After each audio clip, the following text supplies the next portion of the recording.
हर भाव कुभावयन ख्याल सहु तम नाम जपत मंगल दिशि दसहु नाम जपत मंगल दिशि दसहु। भगवान का जो नाम है वह दसों दिशाओं में मंगल लिया होता है।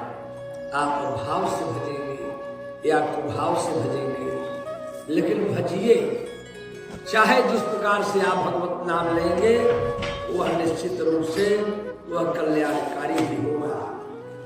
और जिस भावना से जो भजन करता है उसको वही भावना के हिसाब से वह प्राप्त होता है। माई बाप, नहीं आप इस संसार से तरना चाहते हैं, हाँ, क्योंकि कुछ लोग सोचते हैं कि पुनः यहाँ आगमन न हो, क्यों ऐसा सोचे? ठीक है, जैसा जो भावना है उसी प्रकार से आप उसका भी भजन कीजिए। क्यों कि भावना मनुष्य को सभी प्रकार से वह सद्बुद्धि प्राप्त करती है। और भजन जब तक नहीं किया जाएगा तब तक वह भटकता रहता है, जीव वह एकाग्र नहीं हो पाता। और जब तक भगवान का नाम नहीं लिया जाएगा तब तक हमें आपको ऐसे ही भटकना रहना होगा, भटकते रहेंगे।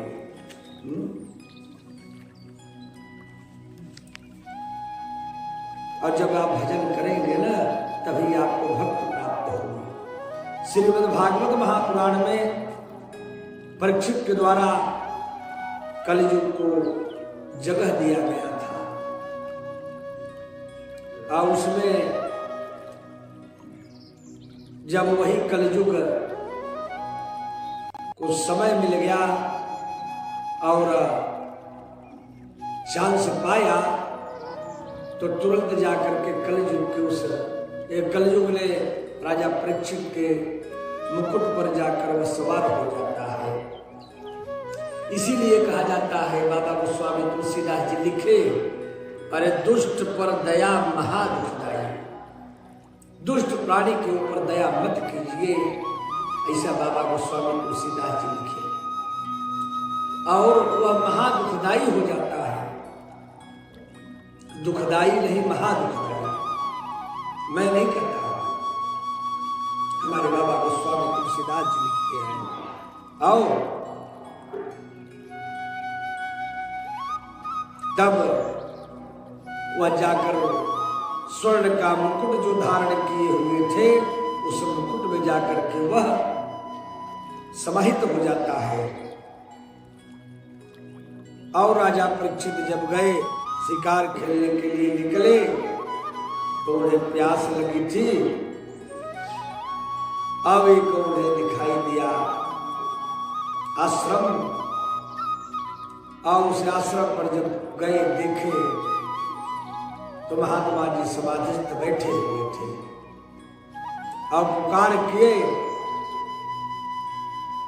उठिए कोई है, लेकिन समाधिस्थ बाबा जी उठे नहीं। इन्हें भ्रम हुआ क्योंकि यह असली समाधि है कि नकली, या राजा का आवा भगत करने के लिए बहाना करके नहीं उठ रहे हैं। इस प्रकार मन में विचार आया। क्यों आया? क्या वह जो मुकुट पहना हुआ था स्वर्ण का, उस पे कलियुग सवार हो जाता है। अभी कहा जा सकता है कि राजा परीक्षित के पास जो यह स्वर्ण मुकुट आया तो क्या यह असली था कि नकली? वह नकली माने गलत तरीके का, गलत प्राणी क्या था? वह जरासंध का मुकुट था। उसको मारने के बाद उसको लेकर आए थे भीम, तो वही रखा हुआ था मुकुट जो उन्होंने लगाया। और इसके बाद बगल में एक सर्प बड़ा हुआ देखे, वही तीर से उठा करके राजा के गले में लटका दिए। और वह एक बालक देख रहा था और राजा वहां से चल दिए। और चलने के बाद वो जब घर पर पहुंचे, मुकुट को उतार कर जब रखे तो उनको तो आया, अरे मैं तो बहुत बड़ा अपराध कर दिया। जो संतों के चरण की रज को मैं अपने मस्तक पर लगाता था, उन संत के साथ मैं इतना बड़ा अपराध कर दिया, अब क्या करूं? चल के मैं क्षमा मांग के आता हूं। उन्हें उठे, आगे गए, मुकुट को लगाए। फिर वही बुद्धि हो जाती है कि अब तो हो गया, क्या है, क्या करेंगे, चलकर जाने दीजिए। आए हम कई बार किए, मुकुट को उतारने के बाद उनकी बुद्धि सही हो जाती थी और पहनने के बाद पुनः दुर्बुद्धि प्राप्त हो जाती थी। इधर समीप मुनि के बेटे ने जाकर स्नान कर रहे थे और उनके साथ जब यह घटना हुई तो उनका एक मित्र आया, समीप मुनि के पुत्र से कहा कि भैया आप यहाँ स्नान कर रहे हैं नदी में, आपके पिता के साथ घोर अन्याय हुआ। उसने कहा क्या हुआ? कहा एक आदमी आया घोड़े से और वह सर्प आपके पिता के गले में लटका कर चला गया। और वह नर्मदा नदी में स्नान करते हुए ब्राह्मण बालक वह गया नदी में और वह उसी क्षण जल लेकर उसने संकल्प करके उसने कहा कि जो आज यह हमारे पिता के गले में जो सर्प डाला है, ठीक आज के 7वें दिन उसको तक्षक के द्वारा डसा जाएगा और उसकी मृत्यु हो जाएगी, कोई नहीं बचा पाएगा। अब देखिए एक बार उसी राजा परीक्षित को जब जिस समय अश्वत्थामा ने ब्रह्मास्त्र चला दिया, वह ब्राह्मण पुत्र ने उन्हें ब्रह्मास्त्र चलाया। कब?